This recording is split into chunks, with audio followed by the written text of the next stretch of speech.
বন্ধুরা আমার, আল্লাহ পাক রব্বুল আলামিন কোরআনুল কারীমের সূরাতুল বাকারার 183 নম্বর আয়াত আমার আপনার জন্য পবিত্র মাহে রমজানের রোজা ফরজ করার কথা উল্লেখ করেছেন। এক নম্বরে বুঝতে হবে কোন ভাষা দিয়ে আল্লাহ পাক রব্বুল আলামিন আমাকে আপনাকে মাহে রমজানের রোজা ফরজ করেছেন। আল্লাহ পাক রব্বুল আলামিন বলেন, ইয়া আইয়ুহাল্লাযীনা আমানু কুতিবা আলাইকুমুস সিয়াম কামা কুতিবা আলাল লাযীনা মিন ক্বাবলিকুম লাআল্লাকুম তাত্তাকুন। আল্লাহ পাক রব্বুল আলামিন বলেন, দুনিয়ার মানুষ শুনে রাখো, হে আমার ইমানদার বান্দা বান্দিরা, যারা আমি আল্লাহর উপরে ঈমান এনেছো, যারা আমি আল্লাহকে আল্লাহ বলে বিশ্বাস করে নিয়েছো, যারা আমি আল্লাহকে আল্লাহ বলে স্বীকার করে নিয়েছো, যারা কোরআন বিশ্বাস করো, যারা আমার নবীকে স্বীকারোক্তি করো, যারা পড়ো আশহাদু আল্লা ইলাহা ইল্লাল্লাহু ওয়া আশহাদু আন্না মুহাম্মাদান আবদুহু ওয়া রাসূলুহু, যারা দুনিয়ার মধ্যে কালেমাওয়ালা হয়েছো, কালেমা পড়েছো, আল্লাহ পাক রব্বুল আলামিন বলেন কুতিবা আলাইকুমুস সিয়াম, আমি আল্লাহ পাক রব্বুল আলামিন তাদের জন্য রমজানের রোজা ফরজ করে দিলাম। আল্লাহ পাক রব্বুল আলামিন শব্দ কি ব্যবহার করেছেন? কুতিবা। উলামা ইকরাম বুঝবেন কাতাবা ইয়াকতুবু মানে লেখা। আল্লাহ পাক রব্বুল আলামিন ফুরিজা শব্দ উল্লেখ করেন নাই, অর্থাৎ উল্লেখ করেছেন কুতিবা মানে লিপিবদ্ধ করে দিলাম, আমি তোমাদের জন্য লাজেম করে দিলাম, আমি তোমাদের জন্য ফরজ করে দিলাম। এ দুনিয়ার মানুষ শুনো, একটা জিনিস যদি মৌখিকভাবে আদেশ করা হয় আর ওই জিনিসটাই যদি লিখিতভাবে আদেশ করা হয়, বলেন তো মৌখিক আদেশের গুরুত্ব বেশি নাকি লিখিত আদেশের গুরুত্ব বেশি? কোনটার? মৌখিক না লিখিত? লিখিত যে আদেশ করা হয় এই আদেশের গুরুত্ব মৌখিক আদেশের থেকে অনেক বেশি। কথা বলেন ঠিক কি ঠিক না? আল্লাহ পাক রব্বুল আলামিন বলেন কুতিবা আলাইকুমুস সিয়াম, আমি আল্লাহ পাক রব্বুল আলামিন তোমাদের উপরে রোজা ফরজ করলাম, রোজা লিপিবদ্ধ করে রাখলাম। এক মাস তোমরা আমার দরবারে সিয়াম সাধনা করবে, সাহারি খাবে, ইফতারি করবে, আমার দরবারে দণ্ডায়মান হবে, নামাজ ইবাদত বন্দেগী করবে। আর আমি আল্লাহ পাক রব্বুল আলামিন এই সিয়াম সাধনার মাধ্যমে আমি আল্লাহ তোমার জীবনের গুনাহ মাফ করব। আমি আল্লাহ রহমতের চাদরের নিচেই তোমাদেরকে নিয়ে নিব এবং আমি আল্লাহ পাক রব্বুল আলামিন তোমাদেরকে নাজাত দান করে আমি আল্লাহ তোমাদেরকে জান্নাত দান করব। সম্মানিত হাজিরিন, গভীর মনোযোগ। আল্লাহ পাক রব্বুল আলামিন শুধু আমাদের উপরে রোজা ফরজ করে নাই, বরং আল্লাহ পাক রব্বুল আলামিন ডাক দিয়ে বলে, দুনিয়ার মানুষ শুনো, এ উম্মতে মুহাম্মাদি শুনো, শুধুমাত্র আমি তোমাদের উপরে রোজা ফরজ করেছি এমনটা নয়, কামা কুতিবা আলাল লাযীনা মিন ক্বাবলিকুম, ইতিপূর্বে যত নবী দুনিয়ার জমিনের ভিতরে আগমন করেছিল প্রত্যেক নবীর উম্মতের উপরেও আমি আল্লাহ পাক রব্বুল আলামিন রোজা ফরজ করেছিলাম। শুধুমাত্র তোমাদের উপরে আমি রোজা ফরজ করেছি এরকম নয়, বরং পূর্ববর্তী যত আমার বান্দা বিগত হয়ে গেছে তাদের উপরেও আমি রোজা কি করেছিলাম? ফরজ করেছিলাম। বরং আমরা কিতাব দেখলে টের পাই, আমরা ইতিহাস দেখলে টের পাই, আমার ছিল কঠিন, আমাদের রোজা সহজ, তাদের রোজা কি ছিল? কঠিন। যদি কোনো ব্যক্তি রোজা রাখতো, কথা বলা নিষেধ ছিল,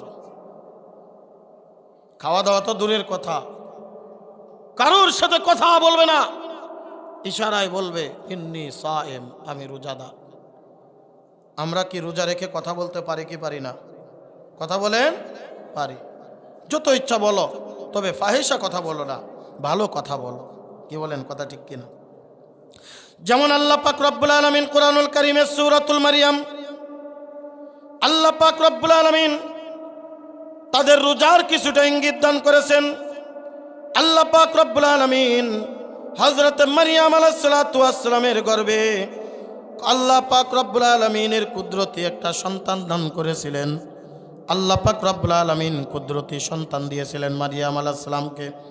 হযরতে ঈসা রূহুল্লাহ আলাইহিস সালাতু ওয়াস সালাম, যে ঈসা রূহুল্লাহ আলাইহিস সালাতু ওয়াস সালামকে আল্লাহ পাক রব্বুল আলামিন এই পৃথিবীর জমিনে পাঠিয়েছেন বাবা ছাড়া শুধুমাত্র হযরতে জিবরিল আমিন আলাইহিস সালাতু ওয়াস সালামের একটা ফুৎকারের মাধ্যমে এই পৃথিবীর জমিনে আল্লাহ পাক একজন মানব সৃষ্টি করেছেন, তার নাম হলো হযরতে ঈসা রূহুল্লাহ। আল্লাহ পাক রব্বুল আলামিন পৃথিবীর জমিনে মানব জাতি সৃষ্টি করেছেন চার ভাবে। এই শতপাড়া এলাকার মুসলমান গভীর মনোযোগ সহকারে শুনবেন। চার ভাবে পৃথিবীর জমিনের ভিতরে আল্লাহ পাক রব্বুল আলামিন মানব জাতি সৃষ্টি করেছেন।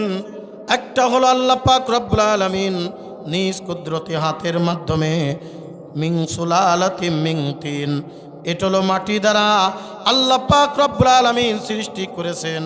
দ্বিতীয় নম্বর, যাকে আল্লাহ পাক রব্বুল আলামিন মাটি দিয়া নিজ কুদরতি হাতে সৃষ্টি করেছেন, ওই ব্যক্তির বাম পাজরের বাঁকা হাড় দিয়া আল্লাহ পাক রব্বুল আলামিন আরেকজনকে সৃষ্টি করেছে।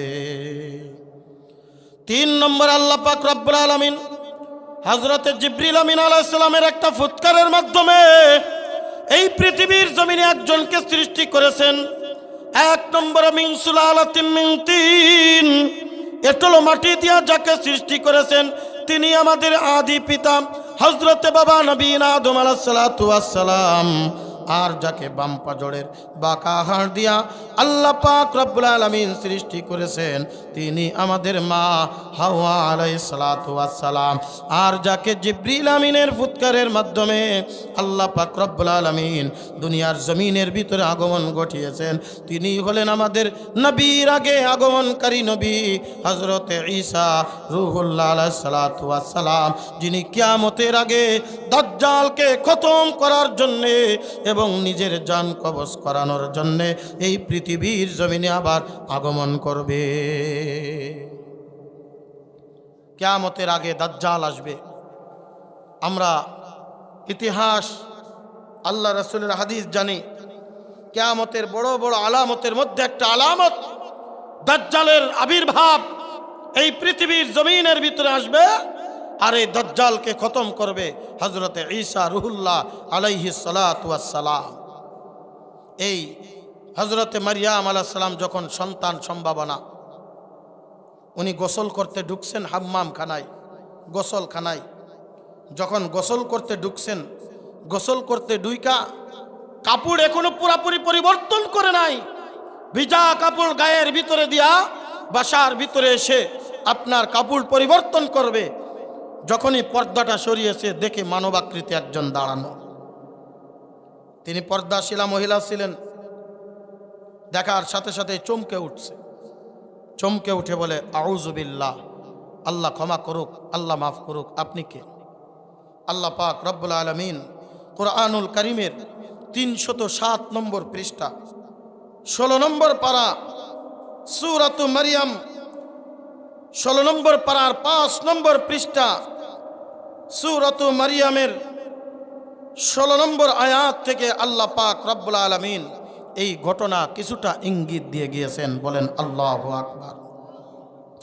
আল্লাহ পাক রব্বুল আলামিন বলেন ওয়াজকুর ফিল কিতাবি মারইয়াম ইযিম তাবাযাত মিন আহলিহা মাকানান শারকিয়া ফাত্তাখাযাত মিন দুনিহিম হিজাবা ফাআরসালনা ইলাইহা রূহানা ফাতামাসসালা লাহা বাশারান সাবিয়্যা ক্বালাত ইন্নী আউযু বিররহমানি মিনকা ইন কুনতা তাকিয়া। যখন আল্লাহু আকবার। হযরত মারইয়াম আলাইহিস সালাতু ওয়াস সালাম যখন পর্দার ভিতরে গোসল করলেন, কাপড় এখনো পুরোপুরি পরিবর্তন করে নাই, পর্দা যখন সরালেন আল্লাহ পাক রব্বুল আলামিন বলেন ফাতামাসসালা লাহা বাশারান সাবিয়্যা, মানুষের আকৃতি নিয়ে তার সামনে একটা মানব দাঁড়ানো। হযরতে মারিয়াম আলাইহিস সালাতু ওয়াস সালাম দেখার সাথে সাথেই চমকে উঠলেন।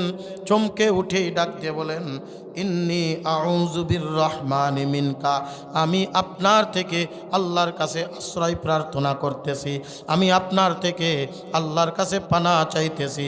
ইন কুনতা তাকিয়া, তুমি যদি মুত্তাকি হও আমার থেকে তুমি দূরে সরে যাও। কারণ মুত্তাকি বান্দা ছাড়া হারাম থেকে দূরে থাকা বড় কষ্ট। কথা বলেন ঠিক কি ঠিক না? একজন মুত্তাকি বান্দা ছাড়া হারাম থেকে দূরে থাকতে পারে না। এ কথা একটু পরেই তাকওয়া সম্পর্কে আমি আলোচনা করব ইনশাআল্লাহ। তাকওয়া কারে কয়? এই দেখেন হযরত মারিয়াম আলাইহিস সালাতু ওয়াস সালাম কেন বললেন ইন কুনতা তাকিয়া, তুমি যদি মুত্তাকি হও? কারণ ভালো করে জানে একজন খারাপ ব্যক্তি, একজন হারামখোর, একজন বেঈমান, একজন মুনাফিক, সে খারাপ কাজ করতে তার একটুও হাত কাঁপে না। কথা বলেন ঠিক কিনা? আর একজন মুত্তাকি বান্দা কোনো খারাপ কাজ করতে গেলে ডাইনে বামে তাকায়া তারপরে খারাপ কাজ করবে, আর ওই তাকওয়া তাকে খারাপ কাজ থেকে ফিরে আনবে। জোরে কোন সুবহানাল্লাহ। এই কারণে হযরত মারিয়াম আলাইহিস সালাম বললেন, ইন কুনতা তাকিয়া, তুমি যদি মুত্তাকি হও, আল্লাহকে ভয় করনেওয়ালা হও, আমার থেকে দূরে সরে যাও, তুমি আমার গায়রে মাহরাম, তুমি আমার সামনে আসতে পারবে না। আর আজকালের মহিলা দেখবেন পুরুষদের সামনে আরো এসে ডলাডলি করে। কি কোন কথা ঠিক কিনা? আপনাদের শতপাড়ায় নাই মনে হয়? এদিকে একটা আলাদা চ্যাপ্টার চলে গেল, ওদিকে বলতে গেলে আর আমার আসল উদ্দেশ্য ফৌত হয়ে যাবে। আমাকে সব জায়গায় বলা হয়, হুজুর পুরুষ যা হয়েছে 5 ডবল মহিলা হয়েছে। আমি প্রায় সব জায়গায় বলে থাকি, মহিলারা ওয়াজ শোনেও বেশি, আকাম করেও বেশি। ওয়াজ শোনেও বেশি, আকাম করেও বেশি। দুনিয়ার শতকরা 90% আকাম মহিলাদের থেকে হয়, অথবা মহিলাদের কারণে হয়। কথা কন ঠিক কি ঠিক না? বিয়ে শাদী করার আগে সন্তান বাপ মার পাগল, বিয়ে শাদী করার পরে কোন বুতে যে ধরে এ আর বাপ মারে দেখতে পারে না। কারণ ওই যে নিচেতে খুঁচাই, ওই বুড়া কি জন্য রাখবা, ওই বুড়িরে কি জন্য রাখবা, কালে গেলে বাদ দাও না, রাখ। তোমার একটা এখন সময়, বয়স হলি তো আর পারবা না, এখন সময় ক্যারিয়ার গড়ার, কেন এটা রাখবা? ভাই ভাই দুইজনে গলায় গলায় প্রীত। দেখবেন দুইজনে দুইটা বিয়ে করে আনছে, এরপরে এক ভাই আর এক ভাইয়ের দিক তাকাইতে পারে না, অন্য দিক ফিরে চলে যায়। কথা কন ঠিক কি ঠিক না? কারণ কি কয়, তুমি কাজ করো আর ও বসে বসে খাইয়ে সংসার ধ্বংস করে দিচ্ছে। এখন যদি না গুছাবা কোন সময় দেখবেন ভাই ভাইয়ের মধ্যে দেওয়াল সিট করে দিচ্ছে। সবাই কিন্তু এক না, সবাই কিন্তু সমান না, অধিকাংশই। কথা কন ঠিক কি ঠিক না? রাস্তাঘাট দোকানপাটে যাবেন, যেখানেই যাবেন দেখবেন ঢলাঢলি।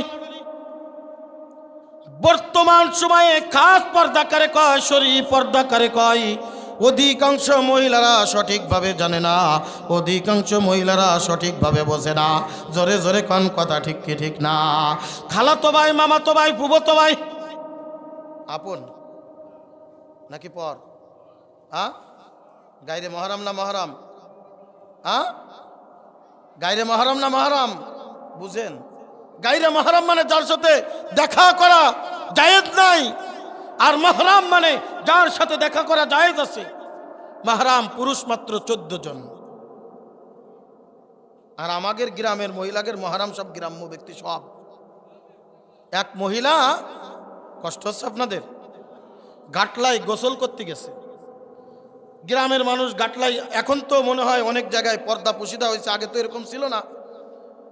পুষ্কনিতে গেছে গোসল করার জন্যে, কোনো রকম একটা পাটাতন দিয়ে তুইছে, ওর পরে দেখবেন নিচেতে ব্লাউজ খুলে ফেলছে, শাড়ি সায়াও খুলে ফেলছে, খুলে দেখবেন ওই জায়গায় কাছাকাছি শুরু করে দিয়েছে। দেয় না গ্রামের মহিলারা? অনেক জায়গায় এরকম আগেরকার মহিলাদের ভিতরে দেখেছি অনেক। এখন অনেকটা হয়তোবা পরিবর্তন হয়েছে, ঘরে ঘরে গোসলখানা তৈরি হয়েছে, আলহামদুলিল্লাহ অনেক পরিবর্তন আগের থেকে হচ্ছে। ছোট একটা বাচ্চারে দাঁড় করায় রাখছে ছেলেরে, এই দেখ বাইরের কোনো লোকজন, কোনো পরপুরুষ আসে নাই, যদি আসে তাহলে বলবি, আমি সাথে সাথে ঘুমটা দিয়ে দিবানে। এখন মনে করেন ওই রাস্তার পাশেই ঘাটলা, রাস্তা দিয়ে যাচ্ছে পাশের বাড়ির বল্টু। এখন ওই ছোট্ট বাচ্চা তো পরপুরুষ, মানে গ্রামের বাড়ির মানুষ ছাড়া যারা আছে তারা বলতেছে, মা মা পরপুরুষ আসতেছে, পরপুরুষ। তাড়াতাড়ি ঘুমটা দেশে, ঘুমটা দিয়ে তাকায় দে পাশের বাড়ির বল্টু। হ্যাঁ, কোনে পরপুরুষ? ওটা আমাদের পাশের বাড়ির বল্টু না? আবার কিছুক্ষণ পরে তাকায় দেখে ওই দুধওয়ালা আসতেছে। মামা পরপুরুষ, পরপুরুষ। ঘুমটা দেশে, ঘুমটা দেওয়ার পরে তাকায় দেখে কিরে দুধওয়ালা। হ্যাঁ, ও তো আমাকে প্রত্যেক দিন বাড়ি দুধ দিতে আসে না, জিনিস না। আবার আর একজন এরকম আসছে, আবার ধমক দেশে। আবার একজন আসছে, ধমক দেশে। এখন ওই ছেলেটা বুঝতেছে না পরপুরুষ কেডা। হঠাৎ করে রাস্তা দিয়া ওই মসজিদের ইমাম সাহেব হেঁটে যাচ্ছে, ওই মসজিদের ইমাম সাহেব হেঁটে যাচ্ছে। এখন ওই ছেলে মনে মনে চিন্তা করতেছে, পাশের বাড়ির বল্টু পরপুরুষ না, দুধওয়ালা ওই দূরে বাড়ি সেও পরপুরুষ না, অমুক পরপুরুষ না, তমুক পরপুরুষ না, আমাদের মসজিদের ইমাম সাহেব কি আর পরপুরুষ হতে পারে নাকি? এ তো আমাদের মসজিদের ইমাম সাহেব, সকালে বক্তব্য পড়তে যায়, আবার তা দেখা হলি প্রত্যেক মাসে একদিন আমার বাড়ি খায়, এ পরপুরুষ নাকি? উনি তো এরকম কাবুল কাছতেছে। হঠাৎ করে ইমাম সাহেবরে দেখে তাড়াতাড়ি ঘুমটা দিয়ে এইবার ছেলের বগা শুরু। বললাম না পরপুরুষ আসলে ডাক দিবি। ইমাম সাহেব যাচ্ছে, কলি না? মা আমি তো মনে করলাম এটা পরপুরুষ না, এটা মসজিদের ইমাম। এইবার বুঝলাম যে হুজুর সে হলো পরপুরুষ, আর যা আছে বাইরের যা আছে সব হলো আপন পুরুষ। আমাদের বর্তমান পর্দা হয়ে গেছে এরকম। কথা কন ঠিক কি ঠিক না? তার জন্য শুধু আপনি ঠিক বললে হবে না, এর জন্য এক নম্বর দায়ী আমি আর আপনি। আমি আপনি পর্দার ব্যবস্থা করে দেই না। কথা কন ঠিক কি ঠিক না? আমি চলে যাই মাঠে আর কয়ে যাই, সকালবেলায় ভাত নিয়ে আসিস, যদি একটু দেরি হয় আইলো লাঠি দিয়ে দিয়ে দাবড়। ভাত দিতে দেরি হয়ে গেছে, মাইয়ে মানুষ খাইয়ে দে, কাজ নয় হুকুন কাটতে নি। দেখেন হযরত মারিয়াম আলাইহিস সালাম ডাক দিয়ে বলেন, তুমি যদি মুত্তাকি হও, আমি পর্দা করি, আমি খাজেজ ব্যক্তি, আমি কোনো পরপুরুষের সামনে এই অবস্থায় যাই না। সুতরাং হঠাৎ করে তুমি আমার সামনে কোন নিয়েতে আসছো জানি না, সুতরাং তুমি আমার থেকে দূরে সরে যাও। তোমাকে মনে হচ্ছে মতলব ভালো না। ক্বালা ইন্নামা আনা রাসূলু রাব্বিক। ডাক দে বলে, মারিয়াম চিন্তা করেন না, আমি দুনিয়ার কোনো সাধারণ মানুষ নয়। আপনি যেটা মনে করতেছেন আমি ওইটা নয়, আমি হলাম আসমানের ফেরেশতা। আমার নাম হলো হযরত জিবরিল আমিন, রূহুল্লাহ যাকে বলা হয়, আল্লাহর রূহ যাকে বলা হয়, রূহুল আমিন যেটা বলা হয়, আমি হলাম জিবরিল আমিন। আমি হলাম আল্লাহর পক্ষ থেকে প্রেরিত আপনার কাছে আল্লাহর একজন মনোনীত ব্যক্তি। হযরত মারিয়াম আলাইহিস সালাতু ওয়াস সালাম ডাক দিয়ে বলে, তাহলে তুমি এরকম সময় এই মুহূর্তে আমার কাছে কেন আসলাম? হযরত জিবরিল আমিন আলাইহিস সালাতু ওয়াস সালাম ডাক দিয়ে বলেন, লি আহাবালাকে গুলামান জাকিয়া। আমি কেন আসছি জানো? একটাই মাত্র কারণ, আমি তোমাকে পুত পবিত্র একটা সন্তান দান করব। জোরে কান সুবহানাল্লাহ। জাকিয়া অসৎ সন্তান নয়, খারাপ সন্তান নয়। জাকিয়ার ব্যাখ্যা এসেছে দুইটা। একটা হলো এমন সন্তান আমি দান করব যেই সন্তানটা পরবর্তীতে খারাপ হবে না, ভালো হবে। আর একটা ব্যাখ্যা এসেছে যে আমি তোমাকে যে সন্তান দান করব, এই সন্তানটা যেহেতু বাবা ছাড়া হবে, মানুষ মনে করবে মনে হয় অপকর্ম করে সন্তান হয়েছে। ওই সন্তানকে আমরা দুনিয়ার ভাষায়, আমাদের ভাষায় সন্তানটাকে কি সন্তান বলি? জারজ সন্তান। ভালো না খারাপ? খারাপ। অর্থাৎ বাবা ছাড়া সন্তান যেটা হয়, বিবাহের আগে সন্তান যেটা হয়, এই সন্তানকে আমরা বলি জারজ সন্তান। এটা খারাপ সন্তান। এক নম্বর ব্যাখ্যা, এটা ওই রকম জারজ সন্তান নয়, এটা আল্লাহর পক্ষ থেকে পুত পবিত্র একটা সন্তান। দ্বিতীয় নম্বর আরেকটা ব্যাখ্যা এসেছে যে আমি যে সন্তান দান করব, এই সন্তান পরবর্তীতে খারাপ হবে না, এই সন্তান হবে আল্লাহর পবিত্র একটা সন্তান। জোরে কান সুবহানাল্লাহ। সন্তান যদি ভালো হয়, মা বাবার মুখ উজ্জ্বল হয়, আর সন্তান যদি খারাপ হয়, মা বাবার মুখ খারাপ হয়। কথা কন ঠিক কি ঠিক না? বন্ধুরে আমার, হযরত মারিয়াম আলাইহিস সালাম এবারে ডাক দিয়ে বলেন, ক্বালাত আন্না ইয়াকুনু লি গুলামু ওয়া লাম ইয়ামসাসনি বাশারু ওয়ালাম আকু বাগিয়া। কি বলেন, আপনার মাথা কি ঠিক আছে? আমার কেমনে সন্তান হবে? আমাকে কোনো পরপুরুষ স্পর্শ করে নাই, আমাকে কোনো পুরুষ তো স্পর্শ করে নাই, অর্থাৎ কেউ আমার সাথে স্ত্রী সুলভ আচরণ করে নাই, আমি কারুর সাথে অপকর্মও করি নাই, তাহলে আমার সন্তান হবে কেমনে?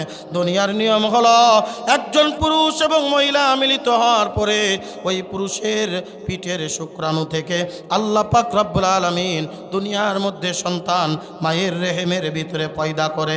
আমার তো তেমন কোনো হয় নাই, কেমনে আল্লাহ তাআলা কেমনে আমার থেকে সন্তান হবে? হযরতে জিবরিল আমিন ডাক দিয়ে বলেন, ক্বালা কাযালিক ক্বালা রাব্বুকা হুয়া আলাইয়া হাইয়িনুন ওয়ালিনাজআলাহু আয়াতাল লিন্নাসি ওয়া রাহমাতাম মিন্না ওয়া কানা আমরাম মাকজিয়া। জোরে কোন আল্লাহু আকবার। হযরত জিবরিল আমিন ডাকতে বলে, এরকম ভাবে হবে। আল্লাহ পাক রব্বুল আলামিন যদি কোনো কিছু দেওয়ার ইচ্ছা করেন, কোনো মাধ্যম লাগে না, কোনো কিছুই লাগে না। আল্লাহ পাক রব্বুল আলামিন শুধু বলবেন কুন হাউ ফায়াকুন, সাথে সাথেই হয়ে যাবে, কোনো মাধ্যম লাগে না, কিছুই লাগে না। বন্ধুরে, অনেক লম্বা চওড়া ঘটনা, অনেক লম্বা চওড়া ইতিহাস, বিস্তারিতভাবে আলোচনা করার সময় আমি আপনাদের মাঝে পারবো না। আল্লাহ পাক রব্বুল আলামিন এরপরে হযরতে জিবরিল আমিন আলাইহিস সালাতু ওয়াস সালাম কিতাবের ভিতরে আসছে যে তার পেটের উপরে একটা ফুৎকার দিয়ে দিলেন। আবার কোন কোন কিতাবের ভিতরে আছে হযরত জিবরিল আমিন তার এরকম এই যে কাপড়টা ধরে কাপড়ের ভিতরে একটা